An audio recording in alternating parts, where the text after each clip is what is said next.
You're listening to the Power Movement.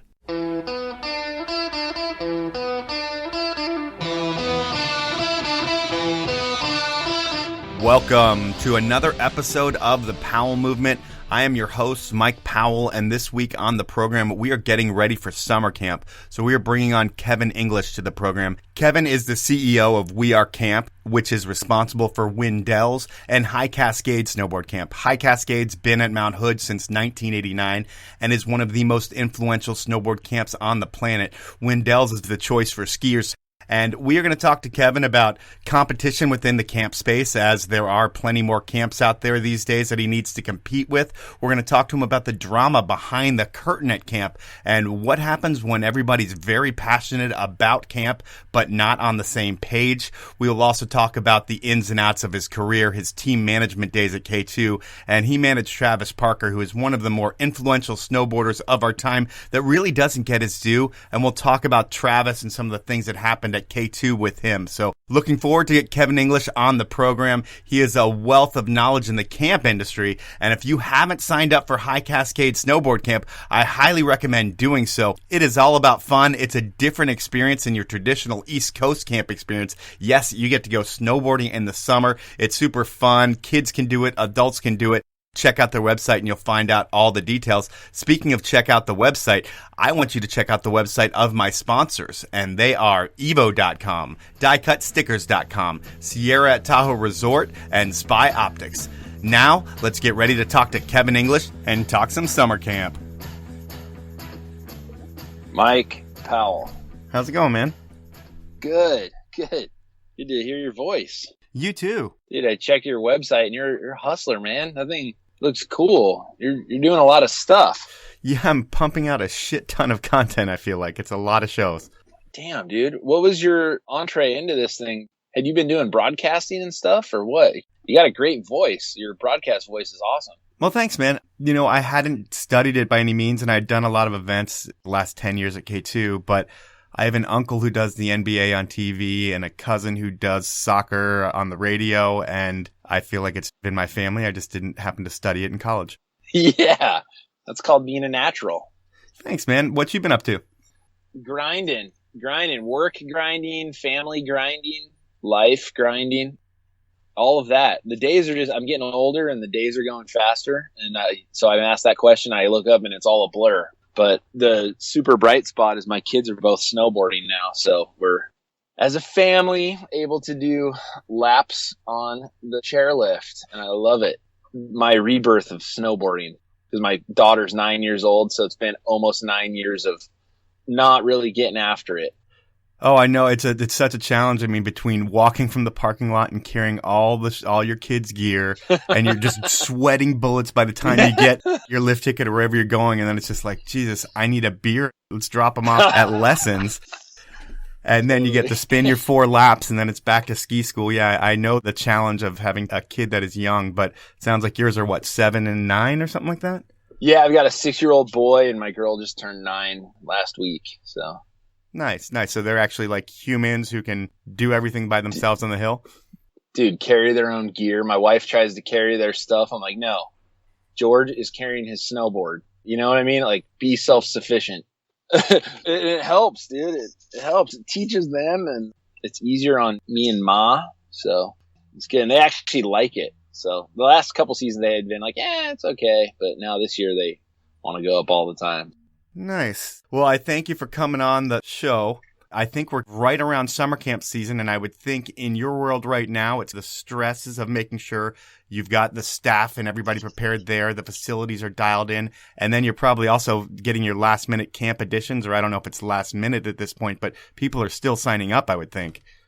The regular sign-up routine is we'll usually have a little boost around Christmas as people are giving gifts for their kids for Christmas, Hanukkah, that kind of thing, and then spring it picks back up again. So March, April, May, they're all pretty heavy registration months. So yeah, we watch the numbers come in and try to adjust camp to what those numbers are. And that's, in terms of staffing and housing and transportation, all that stuff. Our park that's always a fixed asset. And so we've been working on getting the right guys in to do that. That's been a big thing. We finally got Eric Rosenwald, who's an amazing park builder to come up and do our stuff. We've kind of had 2 years of, I would say that we hadn't been at our very best on snow. We all know that. I think everybody still had a great time, but we're really stepping it up for this summer and investing in that park to make sure that we absolutely get it right.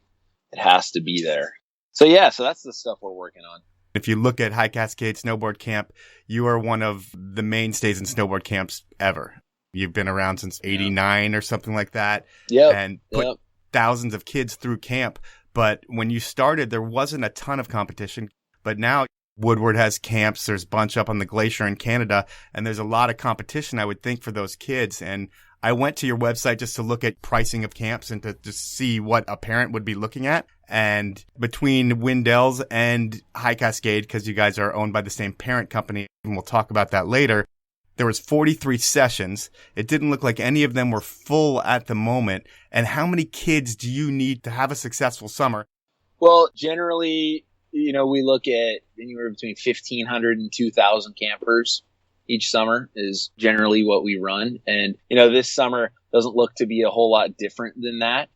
We're actually starting to see a lot more Asians come over to our camps. We're seeing Japanese return. We're seeing China open up quite a bit.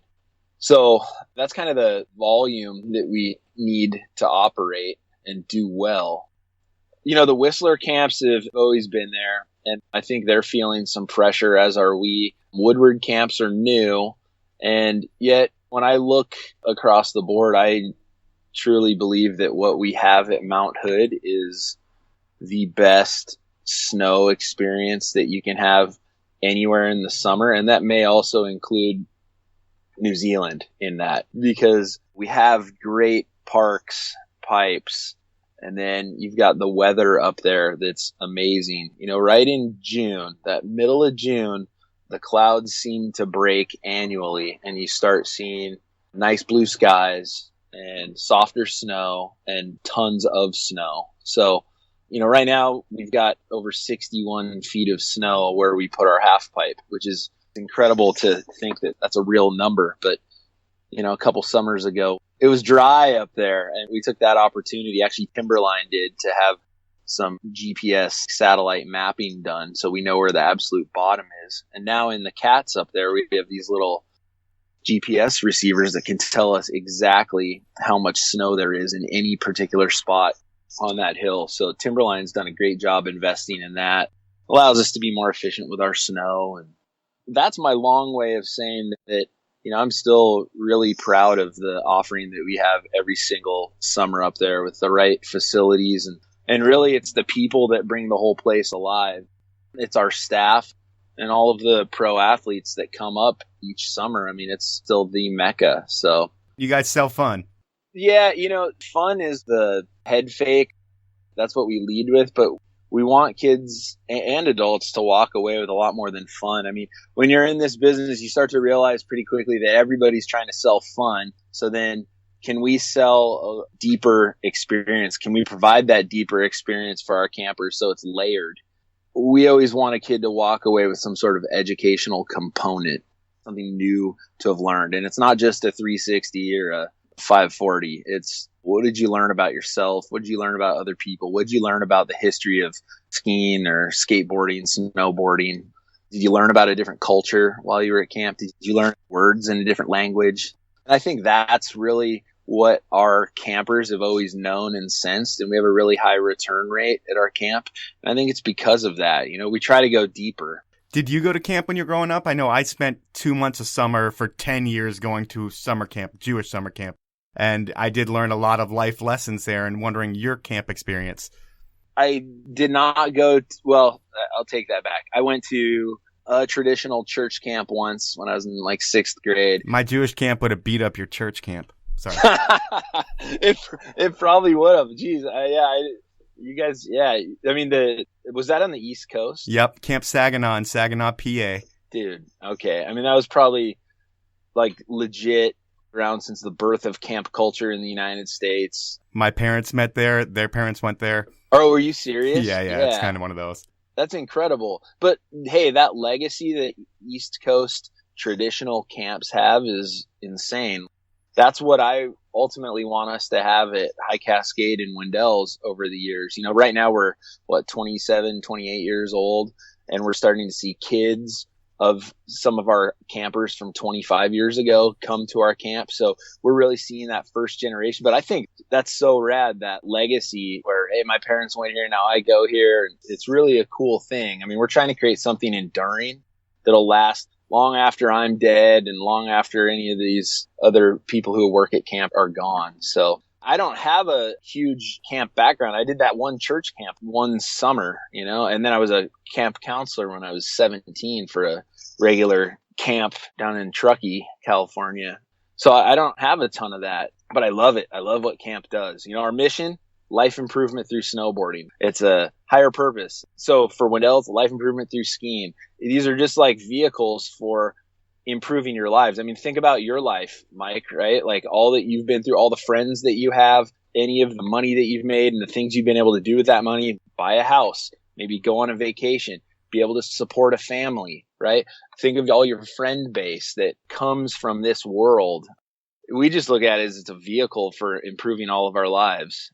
At first, when we devised that mission, I was younger. I was probably 27 or 28. And I thought, hey, this is the mission for our campers. And as I've gotten older, I realized that's the mission for our staff too. Their lives need to become better by working for our camp and being a part of snowboarding and skating and skiing. So anyways, the short of it is camp does good things, Mike.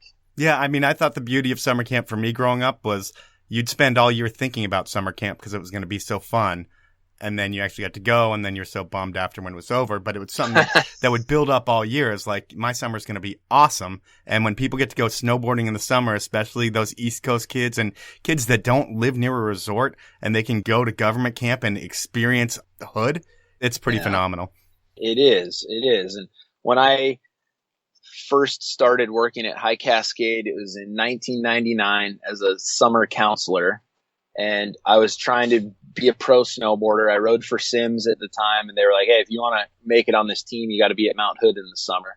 So I went and did that, and I thought, all right, I'm going to meet Mac Dog and film my video part and then bounce. Like, that's what I thought it was going to happen. I'm going to meet the right people. This is just a stepping stone. And I recall our camp director at the time was like, we have an opportunity to change the lives of these campers. And I thought, that's a bunch of crap. I'm here to film and shoot photos and be here for my sponsors. And by the end of that summer, I reflected upon the interactions that I had with my campers who stayed in my cabin. And I realized what she was talking about. And it did affect me. It made me want to keep coming back year after year. I still didn't plan that I would be an owner of this camp or run the company. That was never a life plan. We always say we do good work. You know, we're proud of what we do every single day. So yeah, life takes you in interesting directions, and we are definitely proud of that camp aspect. So that's cool that you experience traditional camp. I mean, that's what we want to keep being more of, explore that further. I can teach you all about color war. And before I do that, I do need to talk about a couple sponsors. And do you make stickers over there at High Cascade Snowboard Camp? We make tons of stickers, and we love stickers. Who do you got, Mike? DiecutStickers.com, only the best sticker manufacturer in the world. Can I give an endorsement? We use DiecutStickers.com all the time. Those guys are amazing. Yeah, they are awesome guys. Have you heard the ramp that they're putting up right now? No. So they're giving the old K2 ramp with the hip and the mini from Camp K2. I don't know if you ever saw it. And they are reconstructing it in their brand new facility right now. I think it's going to be ready in about 3 weeks. And I think if you're in the industry, and I believe they'll tell me something to say later on in the show, I'm sure, but you can go there with a can of food, and all you have to do is donate a can of food to go skate their ramp. So they want to make a difference. They're good people. And I don't know if you've used my code yet, but I highly recommend you do it, because you should place a huge order with Die Cut Stickers and you get 10% off. And all you need to do is put in capital DCS, the number 15, when you request a quote, and you'll get 10% off your order. So that's one of my sponsors. But I have another one, and I think you know this sponsor as well, Kevin. They are Evo.com. Have you ever been to Evo? I love Evo. Got a great Portland location here in town. Yeah, they do. And they also have one up here in Seattle and one in Denver. So they have 3 locations. And I don't know if you know this because you're a little remote when you're at summer camp, but they do have free shipping on orders over $50, no hassle returns, and a low price guarantee. and I'm going to get you a discount at Evo too, Kevin. It's going to be 10% off at Evo. All you have to do is type in capital P OWELL, the number 10 at checkout, and you'll get 10% off. So Kevin, that is what we're doing at Evo, and we will get back into talking about you and where you grew up. And I think it started for you in Donner Summit. Good research, Mike. Thanks. Yeah. Yep, my dad still lives up there, Soda Springs, home of the 1983 World Championships. Yeah, grew up there. My family did not ski or snowboard at all. They hated snow, believe it or not. It was just something you had to shovel. Yes, I grew up there, loved it. Did you get into skiing first or get into snowboarding? How did it start for you?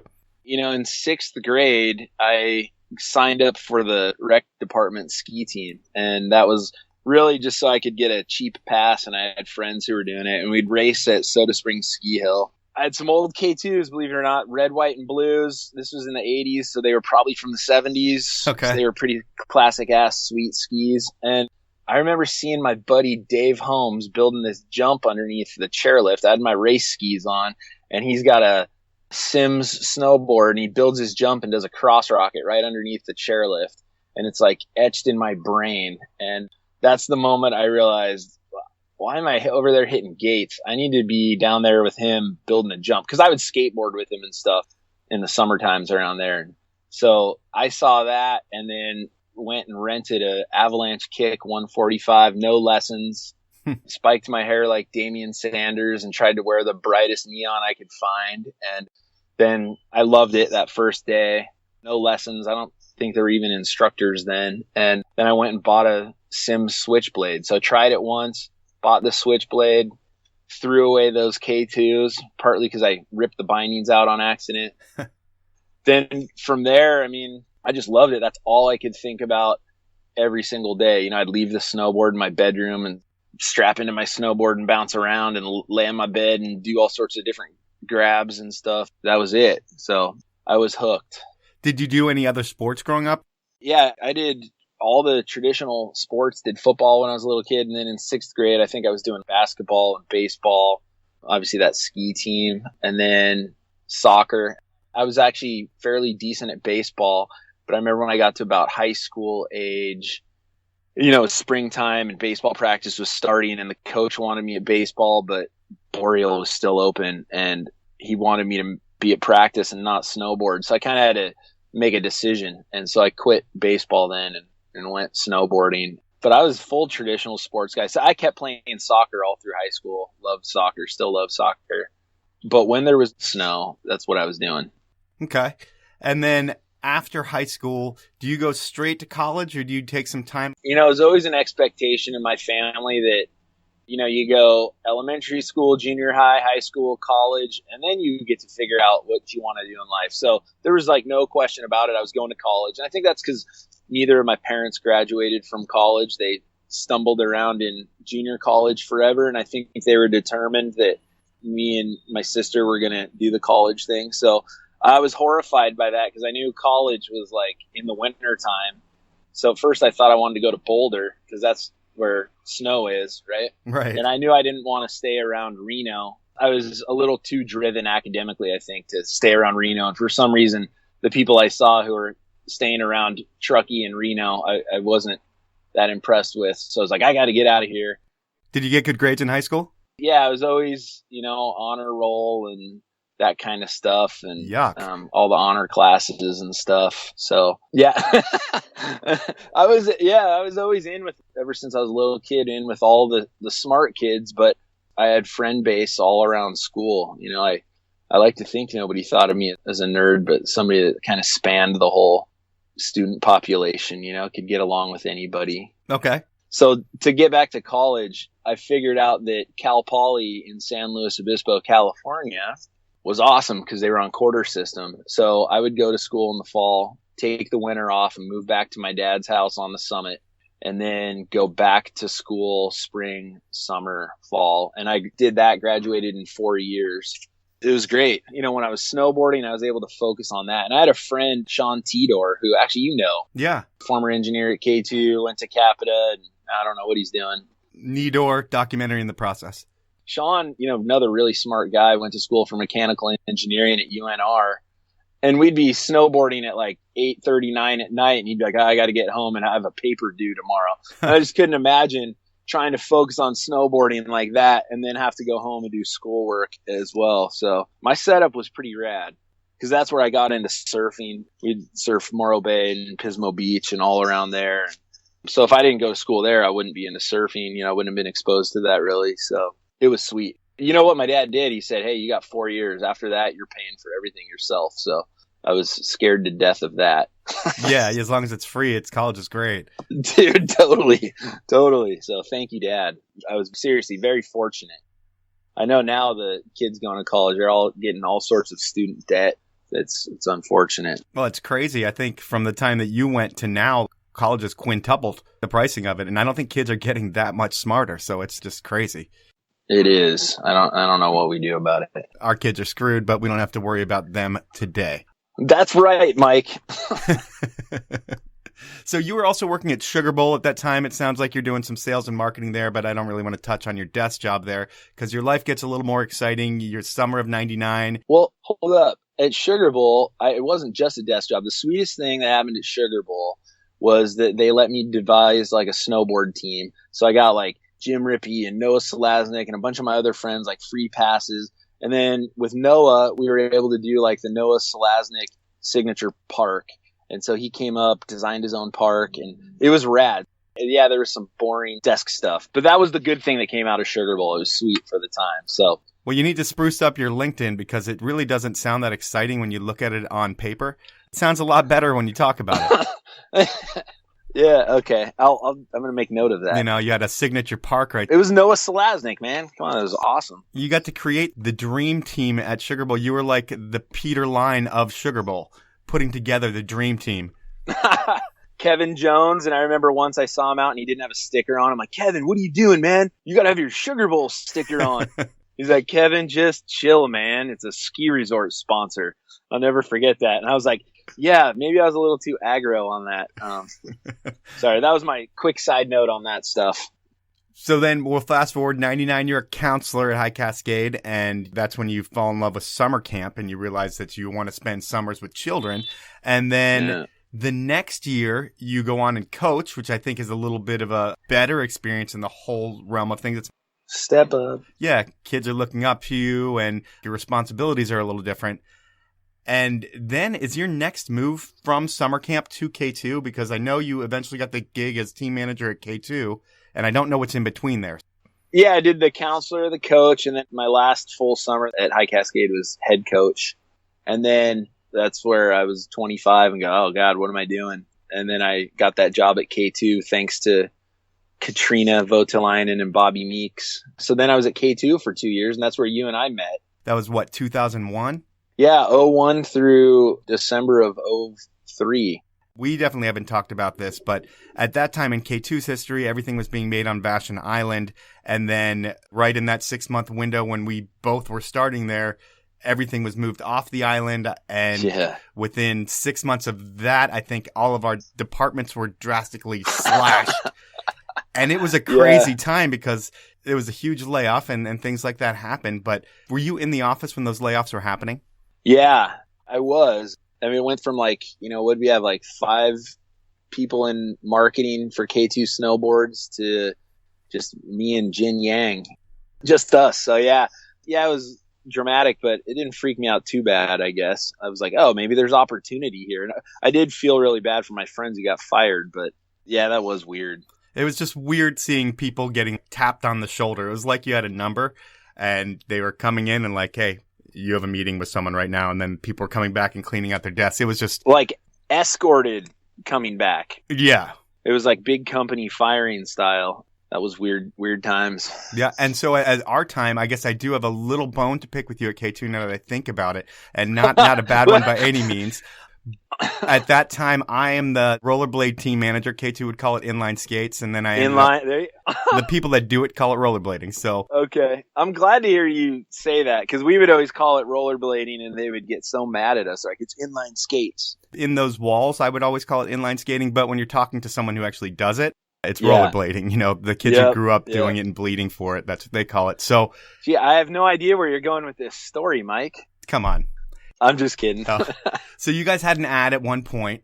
It was a genius ad. It was the K2 snowboard team wearing rollerblade branded inline skates, or rollerblades. I guess you can call them rollerblades. It was like, you can't hide from the truth, or there's something No, about that was it. You can't hide from the truth? You got it. Yeah. And for me, at first I was pissed off because you guys spent 20 grand on clowning the sport. But then I thought about it and I'm like, well, they're right. And then I was pissed off that you guys didn't have K2 skates on.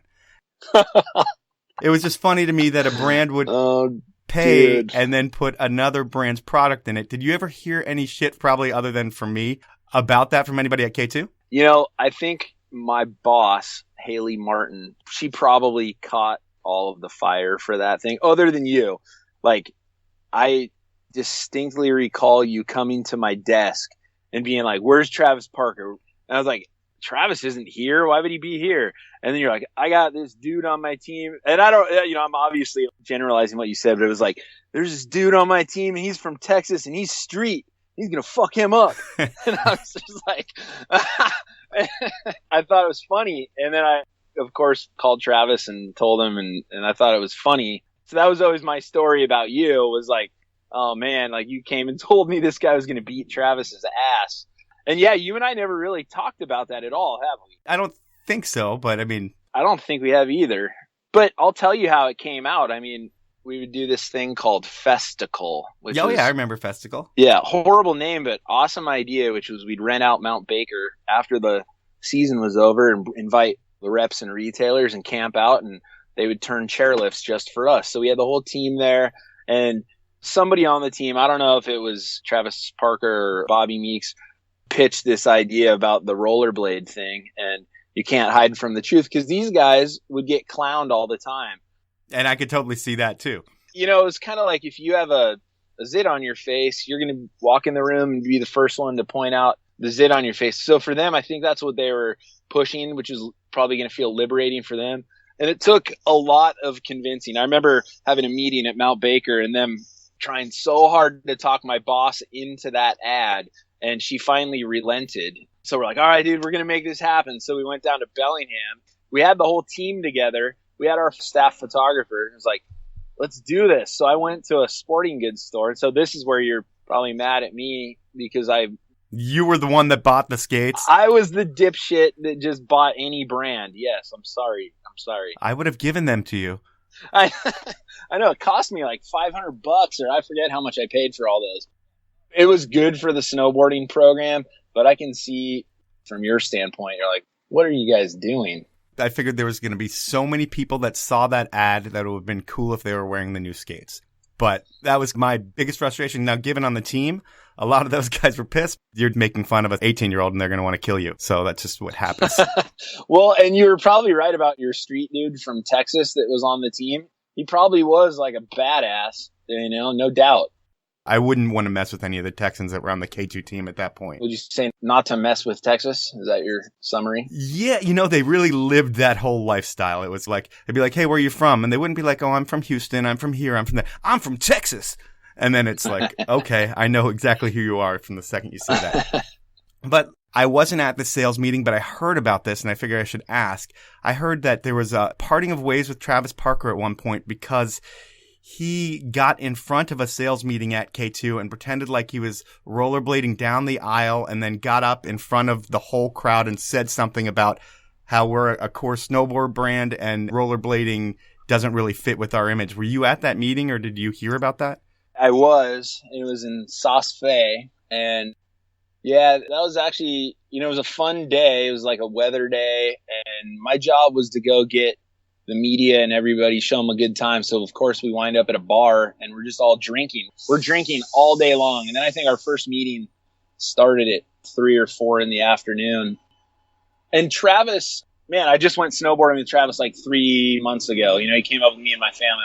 We still have a good relationship, and I love the guy so much. But he was at a point in his career where he could say anything that he wanted and we would react and change, because he was one of the hottest dudes in snowboarding at the time, and awesome, you know, like he's persuasive. He's got a good personality. And so anyways, he was used to being able to say whatever he wanted to say. And At that meeting, I don't recall the pretending to rollerblade.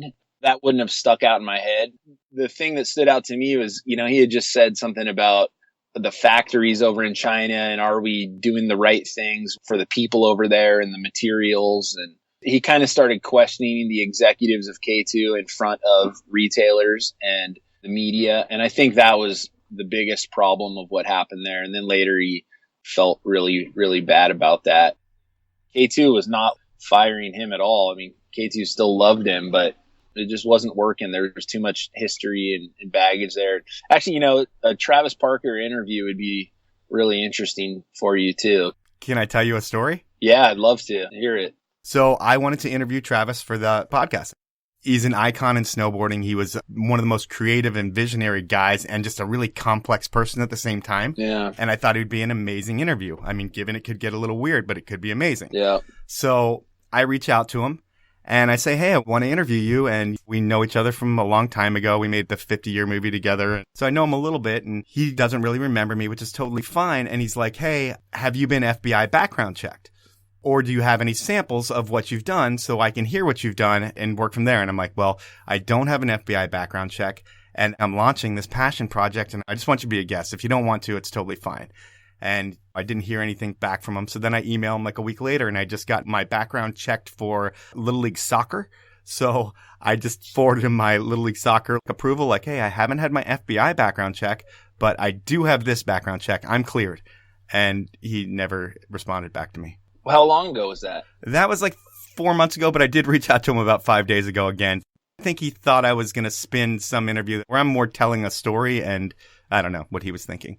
Yeah, I don't either. He's a super smart person, and I think sometimes he overthinks some of those things. Dude, he's such an interesting guy, and I kept trying to tell him, how much he'd done for snowboarding, and he's got a lot of guilt about those days. And I don't want to speak too much for Travis. He needs to talk for himself, but sure. I only bring that up as the premise for why I would try to tell him what I thought he did for snowboarding. I told him he allowed people to be themselves and be a little bit goofy. And that was in an era of all black and rap music and skulls and crossbones and putting on this hard image. And then Travis comes off as this goofy guy that I think allowed a lot of other people just to have fun. So I really believe that Travis Parker, I'm not going to say single-handedly, but he was the catalyst for that movement in such a big way. And so I feel like for anybody that has a carefree moment in snowboarding and feels good about that, I think we owe something to Travis on that one. Yeah, it's too bad. I hope you can do that interview with him because I think snowboarding needs to hold Travis up as somebody very special. Well, I agree with you there, and I'm very good at follow-up, so I will keep talking to him. Okay, that's awesome. I'd love to hear that podcast too. I mean, like I say, he showed up at my house at like 6:30 in the morning, jumped in the minivan with my wife and kids, and it was like one of the raddest days snowboarding ever. And he was the best with my kids, helping them fix their goggles. They'd fall down. He'd pick them up, brush snow off them. He'd instruct them. He was an instructor at Heavenly. Anyways, he was just so good with kids. He's just such a good human being. So anyways, let me know when that one comes out. Well, hell, I'm a subscriber to your podcast now, so it'll just pop up on my phone. Yeah, it should. As a team manager at K2, you're going to make people's careers and you're going to sometimes end people's careers. It's just part of the job. And I want to know, what athletes did you have to let go that was a challenge for you? And then whose career do you think you helped make? And obviously they made their careers based on talent. For sure. I mean, you were a team manager. Yeah. So clearly the role of team manager that we help facilitate that. But when I applied for the job, my future boss, Haley Martin, said, hey, write up the plan. What would you do? And it was like, all right, I'm going to fire Brian Savard, but I don't really know what value he brings and how much he costs. And I forget what else I said, but it was like, nope, Brian Savard's off the team. And then I got in there and realized, damn, Brian Savard is an amazing snowboarder. He does a different kind of snowboarding than anybody else on the team. He's amazing with the shops, the retailers, and just so smart with engineering. He brought so much to the table. And I know your question was, who did you have to let go? It was really tough. But Brian was the one during my 2-year period where, his career was tapering off.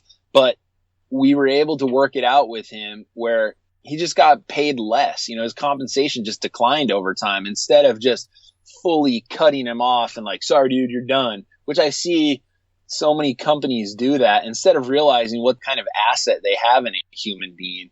They just cut him off. Now that takes two people or two parties to understand what reality is. And Brian Savard always understood that. He wasn't trying to claim top dollar salary. He knew that Travis and Ville and Bobby and Louis Fountain, that those guys were this next wave, So anyways, I think that was a way that we did it artfully as a company, I will say. Somebody's career tapering down and keeping them a part of the family. I really love that family feel. So that was the firing, getting somebody off the team part. The signing that I was most proud of was Gretchen Bleiler. Gretchen at the time was riding for Solomon, and in their eyes, she was relegated to just being a pipe jock. Mm-hmm. So, I worked with her and her agent at the time, and we got her on K2 very inexpensively. And they knew that she just needed a home, and that once she had her foot in the door, that she would show tremendous value. And that's exactly what she did. She came in so cheap, and then she started winning everything. I remember that year I was giving her boards right as we were working on her contract, and she was just winning everything that year. And then you'd put a camera on her to talk about product or do a little, web video or whatever. And she was just a natural in front of the camera. Yep. She was insane. So when I was leaving K2, I remember Anthony Duraco sat me down, kind of exit interview, and goes, all right, well, with Travis Parker leaving K2, who's the face of this brand then? I was like, well, it's Gretchen Bleiler. I mean, she's got it all, her athletic ability is insane, winning everything. And she's amazing in front of the camera, not just looks wise. She's obviously a beautiful woman, but her intelligence and how she can articulate, and she's great with product design. So Gretchen was incredible. Nice. Well, I'm going to jump into my last set of sponsors real quick. Kevin, have you ever worn Spy Optics? Spy, I did when my good friend. No, I didn't. Never mind. Lied. I was making stories up. Go ahead. They're awesome, and you should. I would love to try Spies, though. I would. I think you should, and I can probably get a pair sent your way because they have these things called the Happy Lens, and what these lenses do is they take science and they filter the light before it hits your iris. It relaxes your eyes and actually puts you in a better mood, and it really works. And the good folks at Spy, they're doing something awesome for listening to the podcast. If you type in when you're checking out at Spy, capital SPY, lowercase podcast, the number 25, you get 25% off your order, $450 or less. So Kevin, if you spent $400 at Spy right now, and then you plugged in that code, how much would you really be spending? $300. Yeah, there we go, man. So that's from the good folks at Spy. And then another place I want to hook you up with, Kevin, is Sierra at Tahoe Resort. I don't know if you've ever skied there, have you? When I was a kid, went there all the time, yeah. Awesome. Well, they're a sponsor of the podcast. Mike, clarification, I snowboarded there. I never skied there. This is being recorded, so I want to be truthful. You snowboarded there, and in being truthful, they have something that no other resort in the country has right now. It's called GMO-free snow. That's right. They're not putting any GMOs in their snow. And sintered base, black base, it doesn't matter what you have. With this snow, you're going to fly. And that's from the folks at Sierra at Tahoe. And now let's talk about leaving a dream job, which I think K2 would have been, being a team manager, at least on paper it is. And you decide to move to summer camp. And do you get recruited to be the camp director? The lady that ran the company called me and said she was bouncing. And she had mentioned this to me years before about like, there's no way I'm going to run a summer camp. That's not in my cards. And she said, hey, I think you'd be perfect for it. At the time, High Cascade was owned by Vans, the old shoe company. Yeah. They wanted to build a campus. And I was excited about that because my dad was a contractor, mom a real estate agent.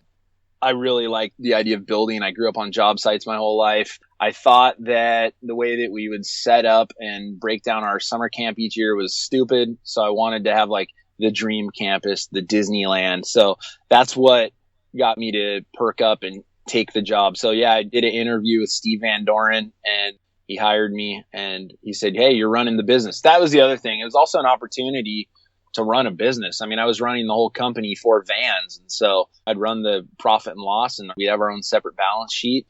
So that was exciting for me. You know, I was 27 years old, able to run a $2 million company. It was cool. It was really cool. And obviously I believed in the work and loved the brand. So Vans sets you up for success. They put you in this camp and you're there for a year and a half and then they get out. Yeah, Van Doren called me and said, pick me up at the airport in an hour and a half. I'm flying up from LA. We're like, oh God, your boss doesn't just fly up from LA with no notice for nothing. So yeah, long story short, he says, hey, Vanity Fair Corporation bought us. They don't think that the camps fit within the portfolio. Does this sound familiar? Anybody at K2? Yeah. It was like, we need to dump this camp. So we were scrambling. The next morning, set up a meeting with John Ingersoll, the guy that founded High Cascade, who had sold, he and his partner sold the Vans. I said, hey, they want to sell this thing. Do you know anybody with money? Do you know how we could come up with money? We think we want to buy this thing. What do you think? And he kind of perked up and he said, hey, well, I've got some money. So I threw it. I borrowed a bunch of money from my dad and secured it with my house. And then Preston Strout borrowed money to put into it. Megan Stein, Ami Voutilainen, and John Ingersoll and myself bought it. And we were able to turn it around. It was losing money at the time, and we were able to turn it around into something that was making money. And I think we did a good job with rebrand and bring it back to the core values and stuff. That was an amazing opportunity. And I got to say, on the public record, Steve Van Doren, this was his baby. He was the one that wanted Vans to buy High Cascade, and it tore him up to sell it. And he made sure that we had very good terms on the purchase of the camp. And forever, I will consider Steve Van Doren a founding father of the camp, maybe not a founding, a forefather. And so I always want to honor that guy. He's incredible for skateboarding and snowboarding. Yeah, so we bought the darn thing. Nice. So now you're running this thing on your own and you've got a few summers under your belt of being the owners of camp. And what is it, 4 people in the ownership group at that point? Yeah, at first there was, and then Ami Voutilainen bought in as well. And he's still an owner today. Okay. So you guys are working 2007, 2008. The financial crisis has its grips on our country that probably affects camp. And I don't know if there are financial issues, but there are some changes within the organizational structure of camp. I know Preston, I think that's around when he leaves, and I know he's a big part of the heart and soul of the camp family there. So what happens around that time at camp? Well, in 2008, that's actually when I left. I had been running the camp for 4 or 5 years at that point, and it was humming along. And I felt that I had more to do in my life. I felt with our ownership structure, that's all that we were going to be, is what we were at that moment in time, which was amazing. So I said, you know what, for my daily life, I need to go out and do more for myself. So I went out and actually pursued real estate development, and I developed single family houses. And my last project before I came back to the camp was an apartment building. Did you get rich? I didn't get rich. It was the only good thing I did was building that apartment building at the end. All the other stuff was sketchy and scary and owing people lots of money, because that was when banks weren't loaning. So you'd have to go borrow money from a private rich guy, and he would charge you way too much interest and want it back in an unreasonable amount of time. That was all scary. You can make a lot of money in real estate. I know that. I'll always do stuff in real estate, but the heart wasn't there for me. The guys that would show up on the job site every day, at least in the circle I was floating in, were not passionate about their work. And I really missed that.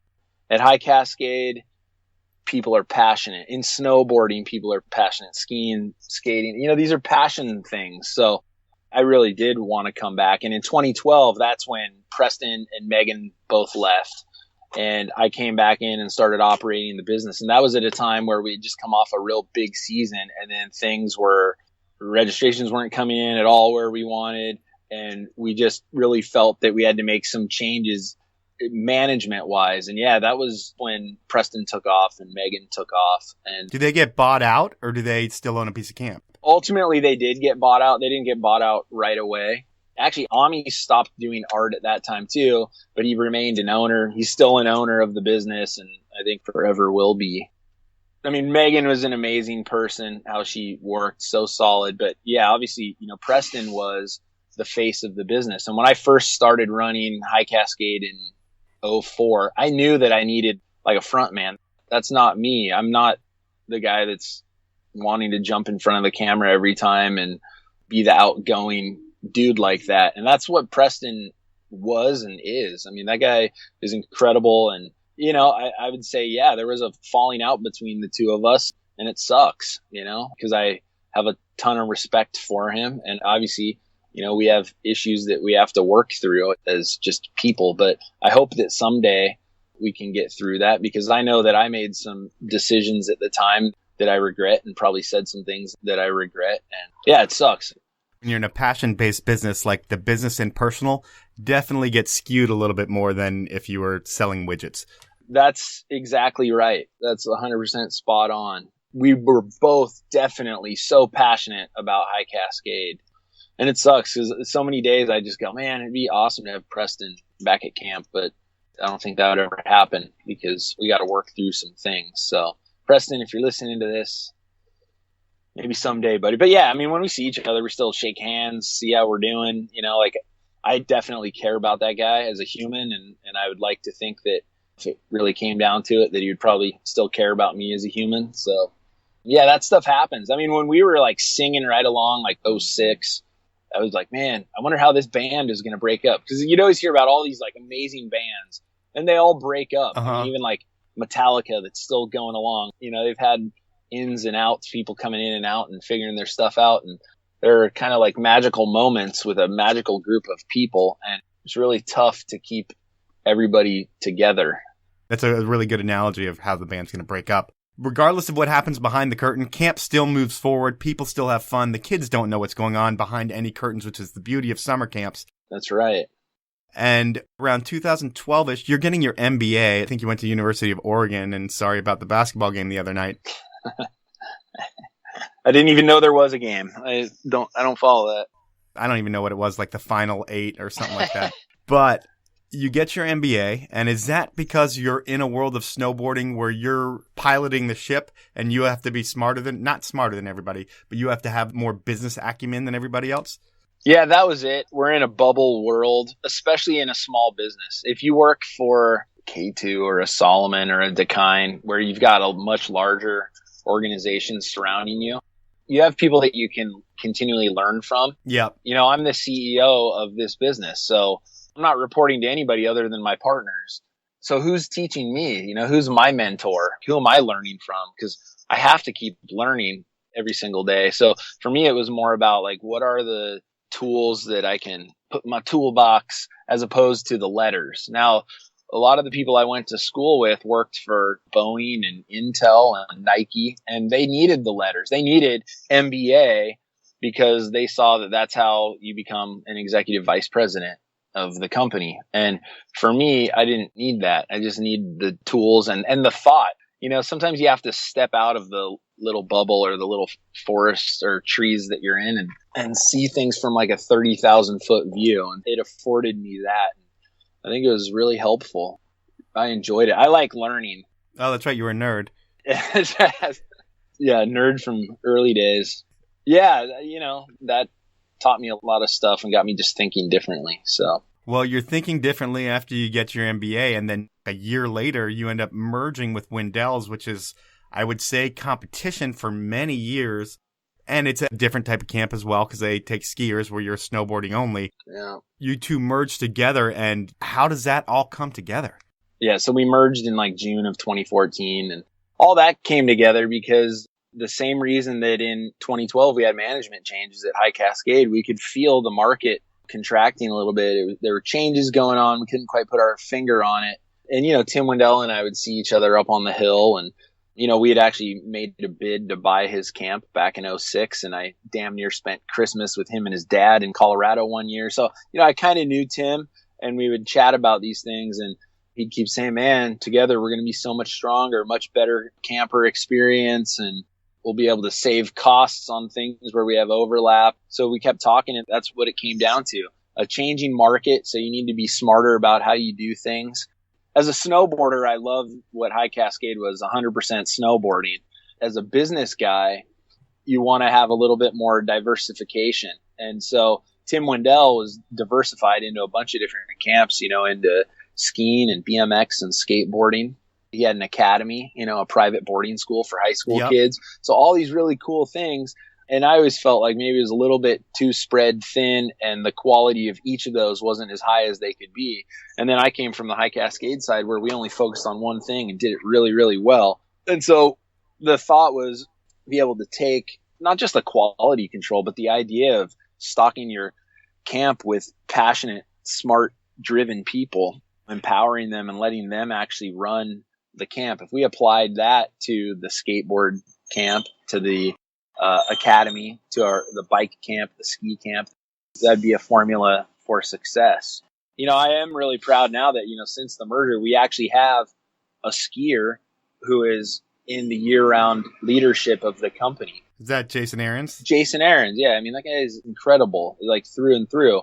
The first day that I met with Tim's staff and I brought our staff to the table and we talked about merging, I asked who at the table was a skier and not one person raised their hands. And I just thought, how can you run a legitimate, respected, quality ski program without a skier being in a leadership position? Yeah. Because as much as snowboarding and skiing are similar, there are still subtle nuances and differences. And that's why we have separate brands for those things, because they are different. The media is different. The companies are different, though there's some overlap.